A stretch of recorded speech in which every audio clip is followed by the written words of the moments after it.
पण आता इथून पुढे तुम्हाला सल्ला, जर कार्यकर्त्यांचं मन काय सांगतंय आणि खरं जर निर्णय घेणार असाल तर अजितदादाला या महायुतीतून बाहेर काढा. अन्याय केला त्यांनी सुभाष बापूंवर, अन्याय केला राहुल दादांवर, अन्याय केला योगेश अण्णांवर.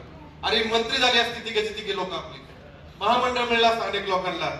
अजितदादा येऊन आमचे आबासाहेब सोनवणे शामगावडे डिप्युटीचा निधी मागायला गेले आणि अजितदादा म्हणले तुमचा काय संबंध आहे, आम्ही 10% निधी देणार.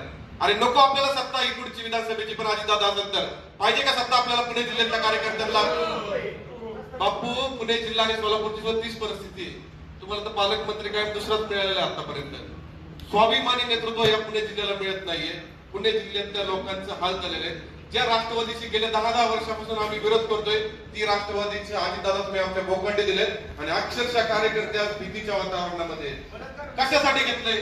भारतीय जनता पार्टीच्या बूथ लेवलच्या कार्यकर्त्यापासून तालुक्यात